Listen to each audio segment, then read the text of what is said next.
A very good morning to you. We start by informing you that the Minister of Transportation, Maazi Jaji-Sambo, has announced a date for the commencement of the Abuja-Kaduna train service. The minister announced the date while fielding questions during the PMB scorecard of his ministry.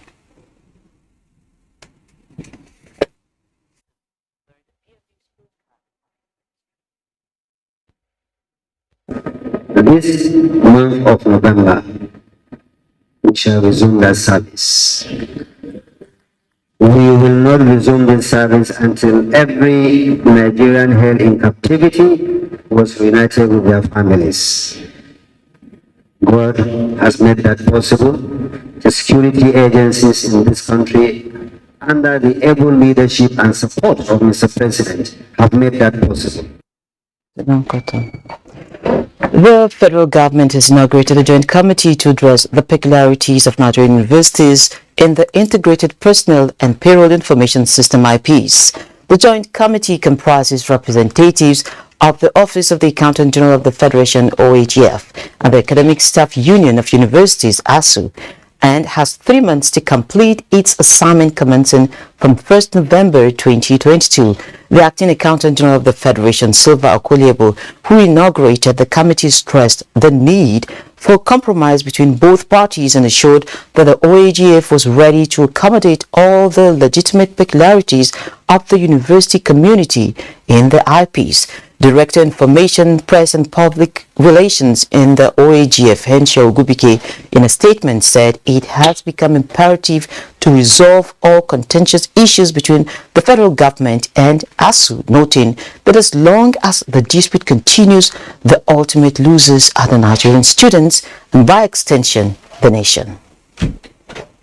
The Central Bank of Nigeria, CBN, says it has increased intervention in foreign exchange market, notwithstanding Nigeria's external reserves depreciated by $866.2 million in October 2022 to $37.39 billion from $38.255 billion it opened the month under review.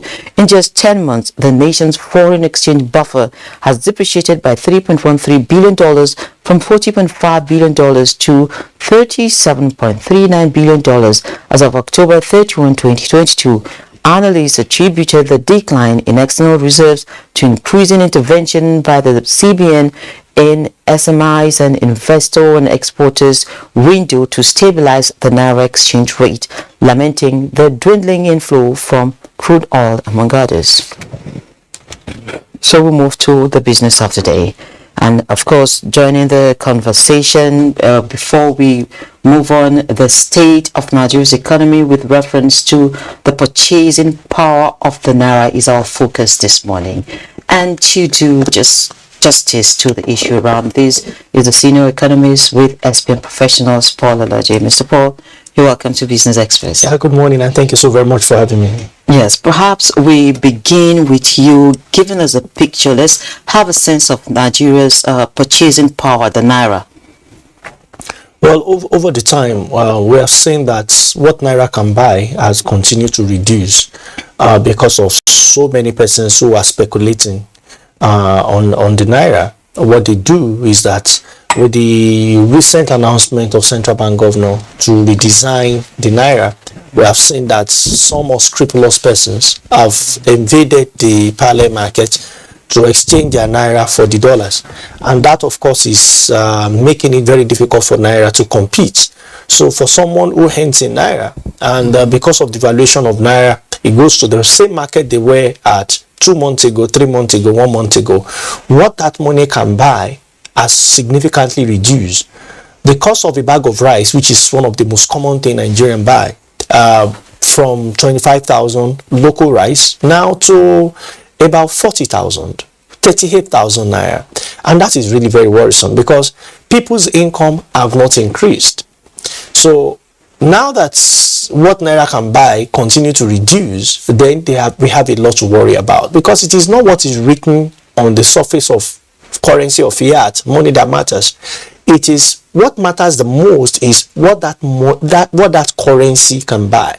So over the time, what naira can buy from time to time continue to reduce. And this is the real issue. Why? And it's not just affecting Nigeria, it's even affecting the government. Because when you look at government budget have continued to increase, but what government can buy with what he has budgeted for also continue to reduce. Because we are all in this economy, household, firm, and government. Consumption, investment, and government. So we are all in it together. So we need to do something to really improve what Naira can buy. If it does not, I have a number of projections. Maybe in the next 6 months or 1 year, Labour will come back to federal government and say, we want an increment, because what you gave us, as at the time we're earning 30,000 naira, that could buy, say, 2 bags of rice. Now 30,000 naira could not even buy a bag of rice. So when Labour does that, mark you, Labour is not just people working for federal government or state government. Labour means labor, whether you are private sector. So that's a huge umbrella body for all Nigerians that are working. So Labour may come to say, the value of money we earn has significantly reduced because of policies, because of people speculating on Naira, because of so many things. And that is why with the recent announcement Central Bank made, EFCC have said is going to partner with Central Bank to deal with unscrupulous persons who continue to speculate against our own local currency. Okay, perhaps you've said a whole lot, but some people would say, well, I don't transact in dollar, I do everything in naira. We've had a lot of people say that. So why is the exchange rate affecting me? I laugh because exchange rate would affect everybody. The reason is because National Bureau of Statistics told us of everything we consume finished product, about 80% of our imports are finished products. We produce crude oil, but we don't refine crude oil. So if you have seen any vehicle move from one point to the other in Nigeria, exchange rate would affect you, even if you are a passenger. Because if the price of PMS increases, the driver will ask for more money. The spare parts that we have on the vehicle are all imported, and you have to get to work in the morning, so apart from those, you are buying rice. You just go to where they buy, and this rice is local rice. But why is exchange rate affecting it? It's affecting it because the miller of that rice must have purchased diesel. When war broke out in Ukraine, between Russia and Ukraine, the cost of gas also increased significantly from 300 per litre in Nigeria to over 800 naira per litre in Nigeria. So whatever is happening is going to affect you. If exchange rate now gets poorer, because we don't produce enough, or because our currency has been weakened, then what does that mean? It will surely affect anybody even living in the remote part of the country. So exchange rate matters, and that is why one of the responsibility of monetary authorities is stability in pricing, also stability in currency. We need to achieve both stability for us to say that yes, what you have bought yesterday or today. So because what are the things affecting the value of naira is both exchange rate as well as inflation. So if you let's not be in doubt whether we earn exchange rate directly or not, whether you buy directly or not, whatever you buy. And I want people watching this program now or later in future to ask things you can see around you, from your table to your shoes to your clothes, how many of them are made in Nigeria? How many of them are produced in Nigeria? That's the first equation. The second equation is, what is the quality and quantity? What is the complexity of what we export to the rest of the world? So our export must significantly improve for our local currency to improve. Because when we keep exporting, we are securing job and we are saying thumbs up to the naira. So you've actually touched about the redesigning of the naira that is in view, or rather in process. Now, do you see changing the dynamics? Well, redesigning of naira is what should have happened some years ago. Really? Ordinarily, every 10 years, it is advised by that central bank should reconsider. And you could see some countries have done that in terms of the design, even though not all countries of the world, because it's not sacrosanct that you must redesign. Now, expectation of Nigeria is that when we redesign, what will happen to the value? The truth is that nothing directly will happen to the value. But most of the notes are not looking good. Perhaps that's why central bank feel we should. And also when you look at policy, MPC continue to adjust MPR 11.5 to 13, 13 to 14, 14 to 15. When all of these have been done, even to above 15 now, inflation rather than falling, inflation is increasing. Perhaps central bank feels this could be the reason, because we have lost track of 80% of total over 3 trillion naira in circulation, more currency in circulation. We have lost over 80%. The one we are making policy on is only those that the banks that are within the banking sector. If we ask everybody to return the money back to the vote, and we bring out a new one that we have a tremendous impact when we make monetary policy on such. So that could be the reason. Another reason is when we do this, maybe to have implication on inflation and so on and so forth. Then maybe currency available to people will be better and newer. Central bank governor has also mentioned that politicians that stash money somewhere in the political season, So there are several reasons that have been matured, that have been mentioned by the central bank governor. But here is the point. It is good if we change the face value of our currency, but it is better when the value of the currency improves. So whether it is e-naira or the design naira, what happens to the real value of naira?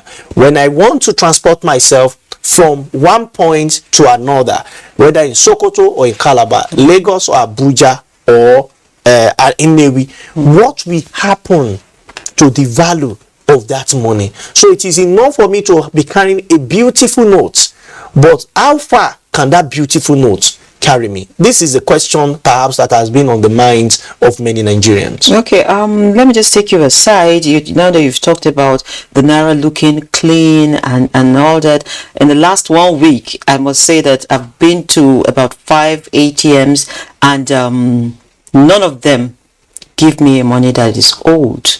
All the notes came out brand new, 2022, stamped on them. Is there any reason why we're seeing all the new money come out now? Yeah, because of course the money are going to be phased out. What is the point? This is the best time to throw all of them in the circulation. So let's use them for the remaining lifespan they have. Quickly make use of them, because if you start somewhere in the bank votes that are not useful to anybody, what is the point? So all the 2022, 2021, put them in the circulation, and at the end of the day, people will bring them back to the bank, and we are going to have a newer and a neater currency.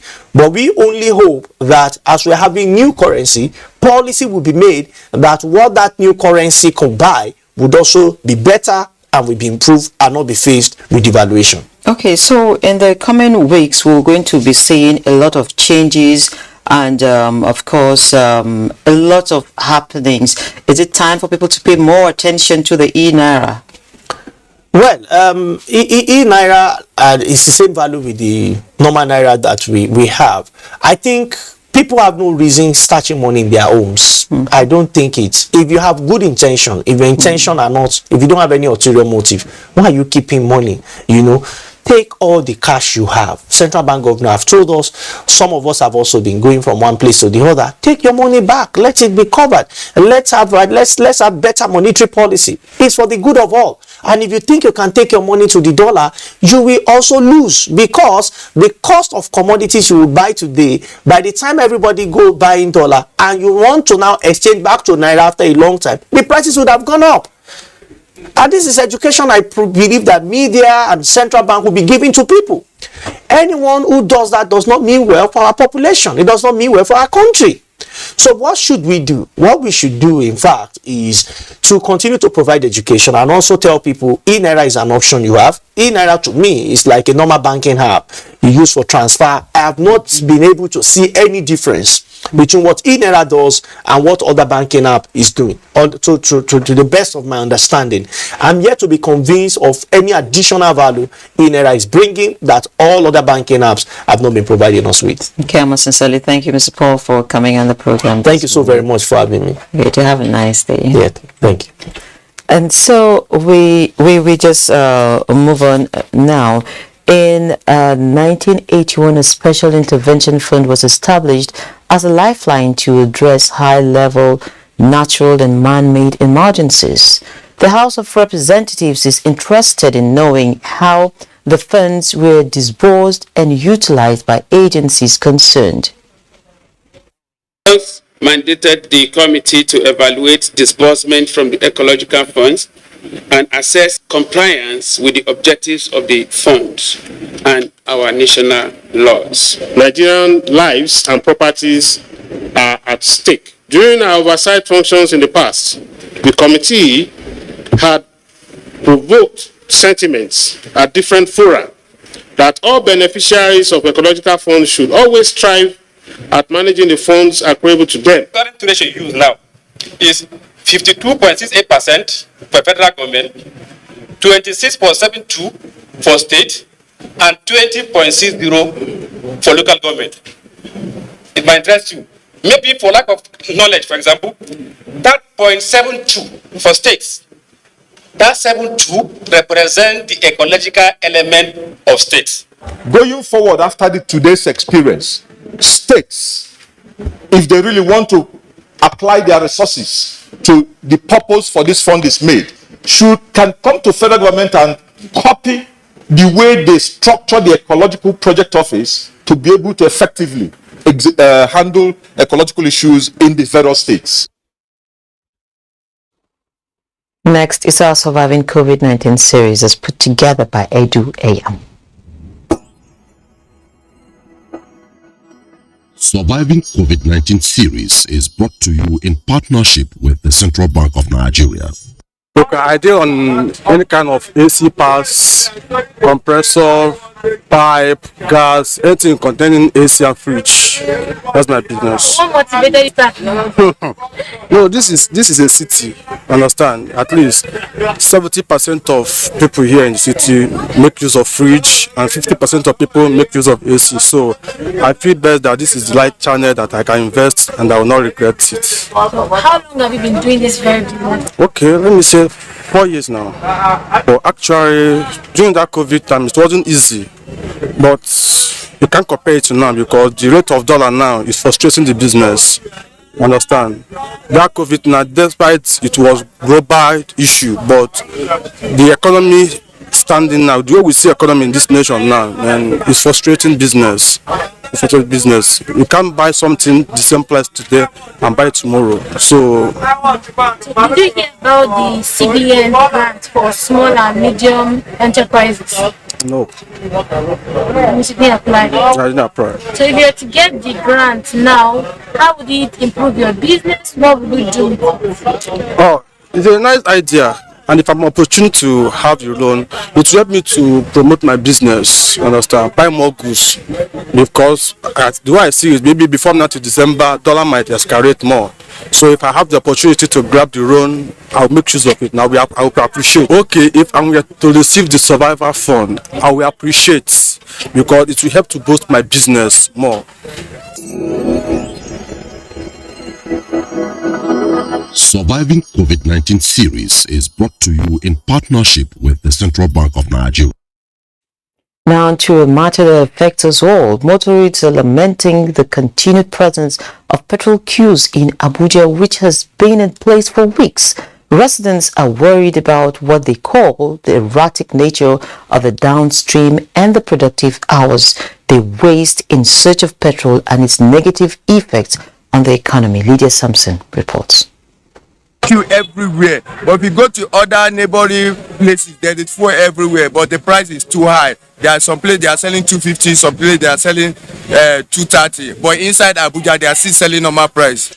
Daniel Suleiman's frustration resonates with all the motorists interviewed. They are confused about the fuel situation, which has refused to abate for weeks now and is still undermining their daily productivity and struggle for survival. We are in this queue for a very long time. It's getting worse. Last week we were thinking it's getting better. We were thinking it's because of the Lokoja expressway. But the way things are going now, it's getting difficult for people to buy fuel. I don't know when it's going to be regulated about these issues.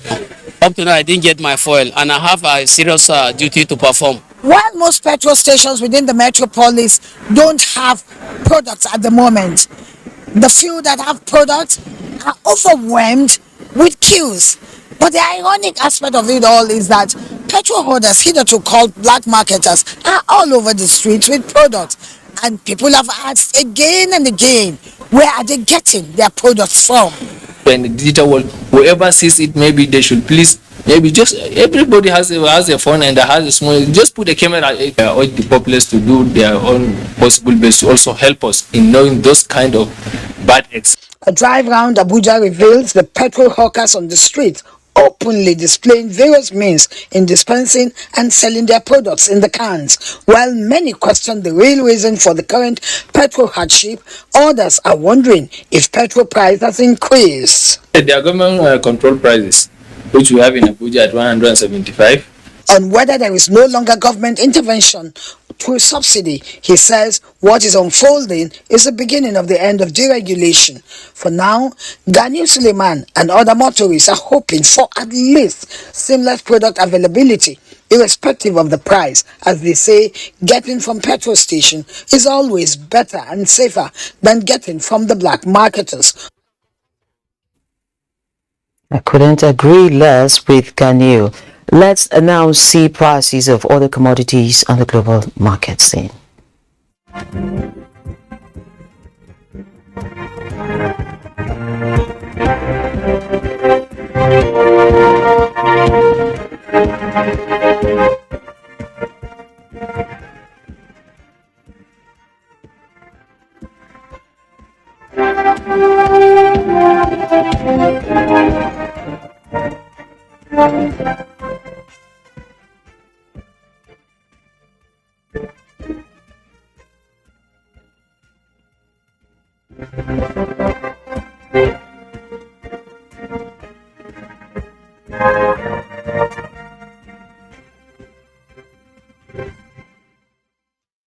And it is a positive start for the equities market this Monday in Nigeria. The all-share index inched up slightly than the previous trading session to close at 44,269.43 basis points as investors exchanged 103.26 million securities valued at 2.13 billion and 3,206 deals. Equity capitalization also inched up to 24.112 trillion naira.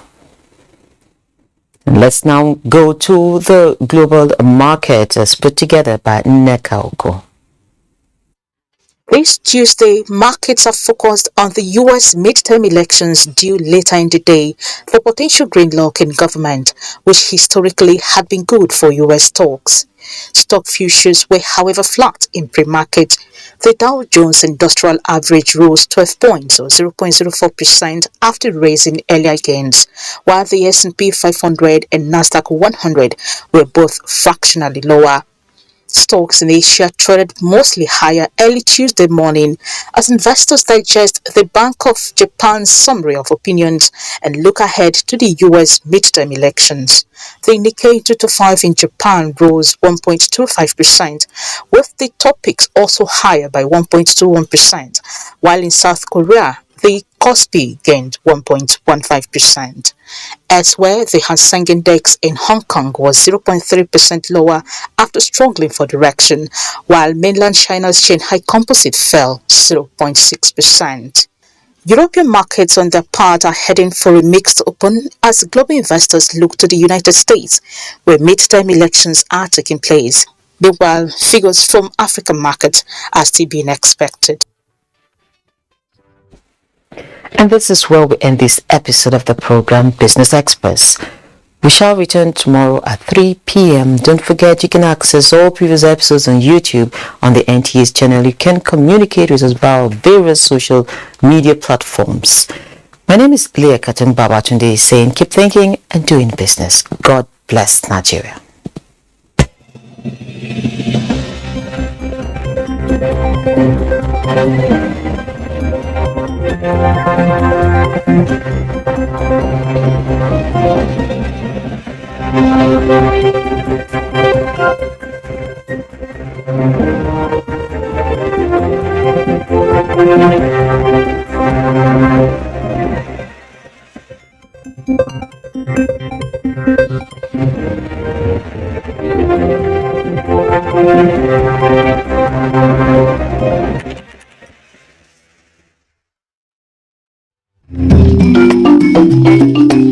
Did you get to see the way